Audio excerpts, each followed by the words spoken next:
रोजाना खबर रखे सब पे नजर।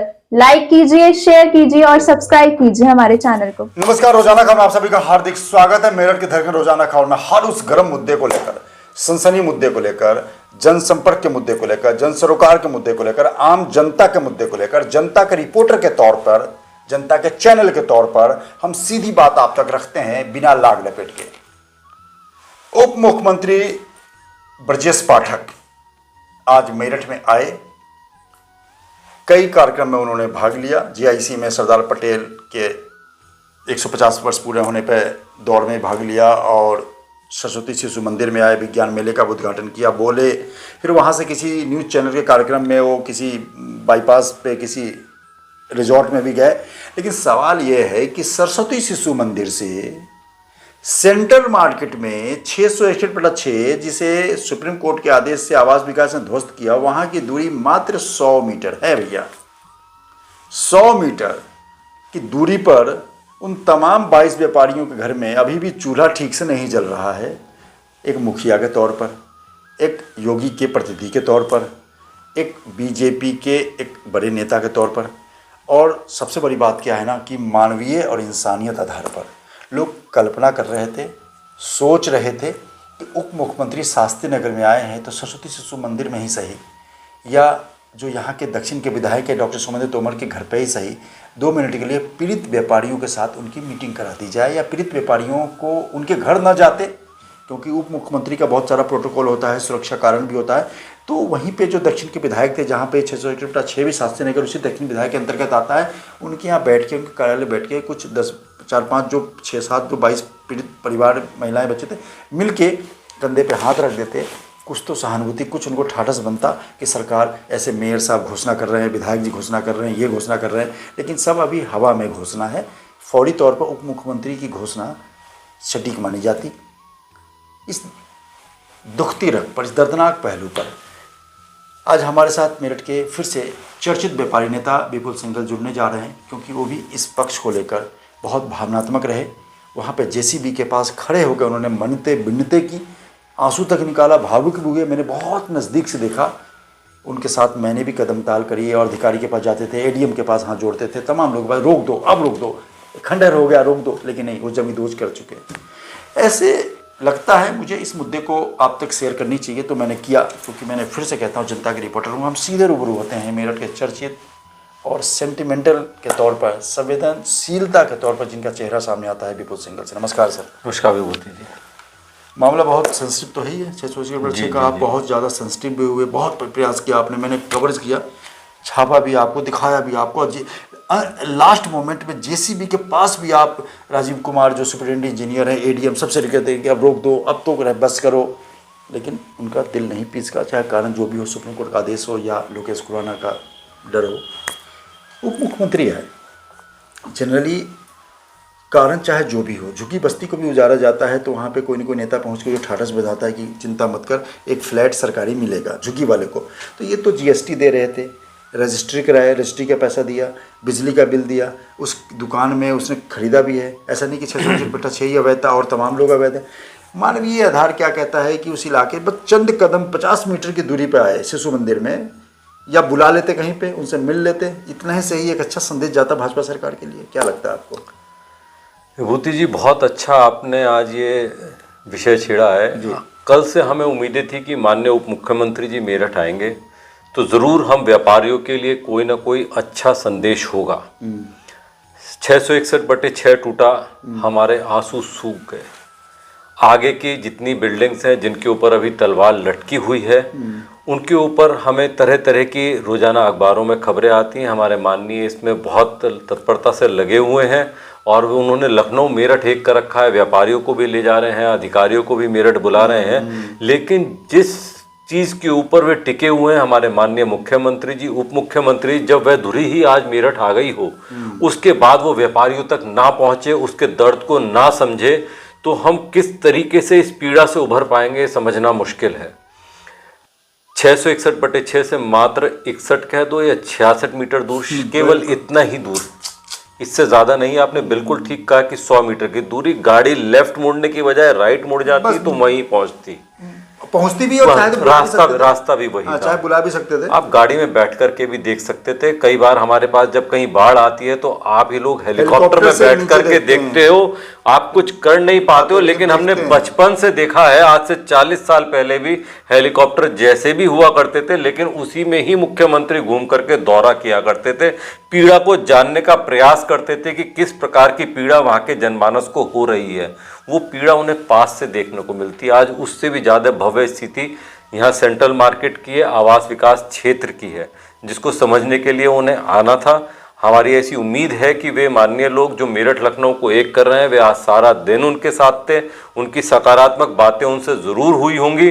हो सकता है वो कल हमें समाचार पत्रों के माध्यम से पढ़ने को मिले, उन्होंने मुद्दा उठाया, लेकिन अगर उस मुद्दे को उठाते हुए हम भी देख लेते, हमसे मतलब हमारे व्यापारी देख लेते, ग्राउंड जीरो पर देखते, तो उन्हें ये रहता कि हाँ भाई ये बातें हुई हैं, आश्वासित हो जाते, जाने में सफल हुआ कुछ उसके अंदर, पीड़ित व्यापारी से मिलवाने में कोई सफल हुआ या आने का रास्ता रखी।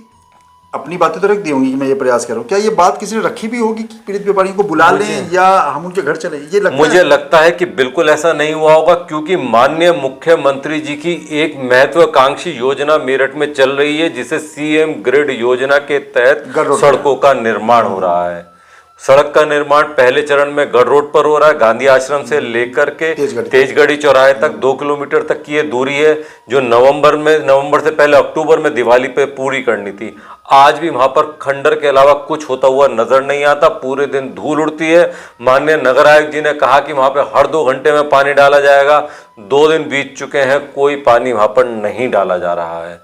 एक बार इस रास्ते से भी तो ले आते, माननीय मुख्यमंत्री जी की योजना है, तो क्या उप मुख्यमंत्री जी देखना नहीं चाहेंगे कि मुख्यमंत्री जी की योजना मेरठ में आ रही है, उत्तर प्रदेश की पहली योजना, मेरठ में पहली सड़क, और उसका दौरा नहीं करेंगे? क्या केवल फीता काटने के लिए आएंगे? नहीं साहब, आपको एक बार आना चाहिए था। व्यापारियों का दर्द देखते, व्यापारियों का दर्द बिना देखते तो अपनी सड़क को तो देखते कि ठेकेदार उसको बना कैसे रहा है, उस सड़क पर से आते उस धूल का गुब्बार तो देखते। आपके लिए तो यूनिवर्सिटी रोड तैयार कर दी गई, और मैं देख रहा था कि वहां का पेड़ वगैरह सब साफ करके बिल्कुल झंझाटेदार बहुत बढ़िया बना दिया गया, एकदम बिल्कुल सफाई कर दी। एक बार आकर के इस रोड पर निकल आते तो शायद बहुत सारी चीजें हमारी सुधर जाती, लेकिन उनको शायद एक कवर में रखा जा रहा है। गलती उनकी नहीं है, गलती शायद उन लोगों की है जिन लोगों ने शायद ये प्रोग्राम बनाया हो, डिजाइन करा हो। लखनऊ से उन्हें आदेश ना मिले हो, संदेश ना मिले हो कि वहां पर हमारी योजना चल रही है, हम वहां पे हजारों हजार व्यापारियों को बचाने का प्रयास कर रहे हैं। दोनों ही चीजों से उन्हें बचाया गया, विमुख रखा गया। बड़ा दुखद है हम व्यापारियों के लिए। पूरा गढ़ रोड का व्यापारी ही नहीं, वेस्टर्न कचहरी रोड की बुरी हालत है। वहां पे भी जो लोग हैं, जो आरटीआई एक्टिविस्ट हैं, जो उन बातों को लगातार माध्यम से उठा रहे हैं आप लोगों का सहायता लेकर के, वो भी दुखी है। कुछ नहीं हो पा रहा है, व्यापार खत्म हो रहे हैं। सड़कों के आगे, अपने शटर के आगे नाले को उठाया जा रहा है, शटर दोबारा बनाने पड़ेंगे। हजारों हजार रुपए प्रत्येक व्यापारी के खराब होंगे, शायद किसी के 1-2 लाख रुपया भी लग जाए आगे का शटर, दुकान, लेंटर दोबारा उठाने में। कोई पीड़ा कोई समझने वाला नहीं है, संवेदनशीलता बिल्कुल शून्य पर है। कम से कम ये तो होता कि आज वहाँ पे पहुँच के, मैं तो जैसा मानता हूँ, किसी को बात अजीब लगती होगी, क्योंकि मैं जिस प्रोफाइल की पत्रकारिता कर चुका हूँ ना, मुझे नहीं लगता कि किसी भी व्यक्ति को जो जनप्रतिनिधि है, चाहे वो डिप्टी सीएम बन जाए, चाहे विधायक ही रहे, चाहे वो मिनिस्टर बन जाए, उसको हमारी तरह ही मोबाइल पर सब कुछ पता है, सब कुछ पता होता है। अभी मेरी हाल ही में लखनऊ में मुलाकात हुई थी माननीय ब्रिजेश पाठक जी से। ये बात मैं तब कह रहा हूँ जब शीला दीक्षित की सरकार में मोबाइल, ये जो इतने सारे मोबाइल जो डिजिटल का काम मैं कर रहा हूँ ना, इतने होते भी नहीं थे। नोकिया का फ़ोन होता था, उसके बाद दैनिक जागरण में काम करते करते मेरे पास ये बड़े फ़ोन आए थे। लेकिन शीला दीक्षित को एक छोटे से पत्रकार के घर, छोटे से व्यक्ति के घर भी कोई प्रॉब्लम होती थी तो शीला दीक्षित विदाउट प्रोटोकॉल उसके यहाँ पहुँच जाती थी। ये मैं आज सैल्यूट करता हूँ। शीला दीक्षित अब नहीं रही इस दुनिया में। जो शॉर्ट्स मिलियन में लोग देख रहे हैं, जो व्यूज 3-4 करोड़ है, क्या सीएम के पास, डिप्टी सीएम के पास इंस्टाग्राम कोई दूसरा कंपनी ने हायर कर रखा है? उसी में स्क्रॉल करते होंगे, वही न्यूज़ चैनल देखते होंगे जहाँ पे ये सेंट्रल मार्केट की खबर आई। तो ये कहना तो मेरे लॉजिकल नहीं लगता कि माननीय को किसी ने बरमलाया, वो किया, नहीं बताया। माननीय खुद डिसाइड करें कि आप जिस पद पे हैं उस पद पे आपको ये पद यादगार बनाना है या नहीं बनाना है।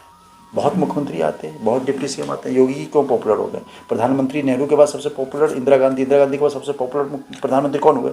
मोदी जी। मैं आपको बताता हूं कि भारतीय वैश्य संगम ने जब तिरंगा हर घर तिरंगा की योजना लेकर के आए, वो एक प्रोग्राम करा इसी सरस्वती शिशु मंदिर में, तो भारतीय वैश्य संगम के उस प्रोग्राम की फोटो माननीय मोदी जी ने ट्वीट करी। यानी कि मेरठ का छोटा सा प्रोग्राम को भी मोदी जी इतनी करीबी से उसको देखते हैं और ट्वीट करते हैं उस हैंडल से ट्वीट किया उन्होंने। लेकिन आज की डेट में हमारे माननीय आए और हमारी उस सड़क पर से नहीं निकले जो उन्हीं के नाम से बनाई जा रही है। सीएम ग्रिड योजना हर जगह जिसका नाम लिखा हुआ है वहां से डिप्टी सीएम निकल करके ना जाए, वहां पे ना देखे कि किस तरीके से वहां कार्य हो रहा है, केवल वहां पर जो ठेकेदार है केवल उसकी मनमानी चल रही है। तो ऐसा नहीं होना चाहिए था। हम व्यापारियों का दर्द समझना चाहिए था। रोते बिलखते मैं 72 घंटे से अधिक का लगातार नॉन स्टॉप कवरेज किया। रोते बिलखते वो तमाम महिलाओं की दर्द भरी जो रुदन आवाज़ है मेरे आज भी जहन में कानों में गूंजता रहता है। उनके बच्चे, चाहे वो आकर वो साड़ी वाले हों, अलंकार साड़ी वाले हों, उनके दोनों बच्चे जो 25-25 साल के हैं, वो एक झटके में एक युवा बेरोजगार हो गया। वो पढ़ाई ऐसा नहीं किया होगा जो उसको नौकरी करने पड़े, क्योंकि उसे पता था पिताजी के बिजनेस में बैठना है। तो अब सवाल हो उस 2 बच्चों के सामने तो कोई ठोस घोषणा होनी चाहिए थी। झुग्गी वाले बस्ती वाले भाई साहब रेलवे ट्रैक के किनारे सरकारी ज़मीन में दिल्ली में बसे रहते हैं, उनको मल्टी स्टोरी फ्लैट बना के आप लोग देते हो, मुंबई में देते हो, लखनऊ में देते हो। लेकिन यहाँ पर उन व्यापारियों के दर्द को ये कह के आप ना पूछो कि ये अवैध था। अवैध तो पूरा मेरठ है, अवैध तो काफ़ी हद तक बहुत। उसी शास्त्री नगर आवास विकास के पास में जैना ज्वेलर्स भी तो आप नोटिस पे नोटिस दे रहे हो। मेरठ में शायद 10 कंप्लीशन सर्टिफिकेट भी नहीं होंगे। वहाँ पे एक माननीय आ गई, एक एमपी साहब आ गए ना वहाँ पे। मेरठ में शायद 10 कंप्लीशन सर्टिफिकेट भी नहीं होंगे। तो बिना कंप्लीशन सर्टिफिकेट के आप बिजली का मीटर कमर्शियल लगा देते हैं, पानी लगा देते हैं, सारी फैसिलिटी दे देते हैं। वो व्यक्ति सोचता है कि जब सब कुछ लग ही रहा है तो हमें कोई टेंशन नहीं है। आप आवास विकास में लैंड यूज चेंज नहीं करते, आप आवास विकास में मालिक का नाम चेंज नहीं करवाते। अभी भी ये बीर सिंह के नाम से मालिक, जो 50 मालिक हैं 22 मालिक, लेकिन अभी भी ये जमीन आवास विकास में बीर सिंह के नाम ही है। जबकि उसमें बाधवा जी आ गए, उसमें वो विनोद अरोड़ा जी आ गए, फिर तमाम लोग आ गए, 25 लोग आ गए। आवास विकास कहता है कि ये अवैध है।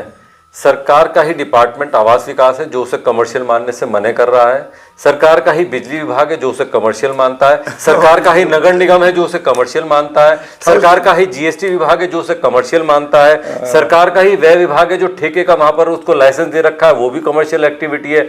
सरकार के सारे विभाग मानते हैं कि वह जमीन पर वहां पर कमर्शियल एक्टिविटी हो रही है और उन्होंने उसकी अनुमति दे रखी है, लाइसेंस दे रखे हैं। एक छोटा सा भ्रष्ट विभाग नहीं मानता कि वह कमर्शियल है और उसके बिना पर वह तोड़ दिए जाते हैं। लेकिन बनते समय वो भी सेवा पानी तो ले चुका होता है। खैर, पीड़ित व्यापारियों के इस मुद्दे को लेकर हमने सोचा तो कुछ एक सेंटिमेंटल, एक मानवीय आधार पर, मानवीय पहलू के सबसे बड़े व्यक्ति हैं हमारे पास पीपल सिंघल से रूबरू किया जाए, अपने दर्द को साझा किया जाए। जब आप किसी बात साझा करते हैं तो आपका मन हल्का भी होता है। मैं अपने स्तर पे बहुत बड़े कॉर्पोरेट तो नहीं, लेकिन उस व्यापारियों के लिए फ्री में विज्ञापन चलाने की एक छोटी सी पहल करी थी। लोग व्यापार करें, लेकिन और भी लोग सक्षम हैं। कोई ऐसा कोर्स बनाया जा सकता था जिसमें 5 लाख 10 से रामलीला करते हैं तो 1 करोड़ कैसे जमा हो जाता है? क्योंकि रामलीला करते समय आप इंटेंशन करते हैं कि आपको चंदा लेने जाना है। तो कोई ऐसा मेरठ में ऐसे कोई व्यक्ति उभर के सामने आते जो एक कोर्स बनाते और उसमें बहुत जो तबका है वो 5 लाख 2 लाख 25 लाख 50 लाख 2000 4000 5000 हम जैसे लोग भी 1000 2000 5000 देते और एक कोर्स तैयार होता और उनको 10-10 लाख रुपए दे देते। जब यहाँ पे बड़े बड़े कथावाचक 30-30 करोड़ 3-3 करोड़ 4-4 करोड़ के आ सकते हैं, जिनके कथा जाने के बाद किसी को याद भी नहीं रहता, तो ऐसे में मदद करने की आदत डालिए। कथा तो हम अपने आप भी सुन लेंगे। नमस्कार। रोजाना खबर रखे सब पे नजर। लाइक कीजिए, शेयर कीजिए और सब्सक्राइब कीजिए हमारे चैनल को।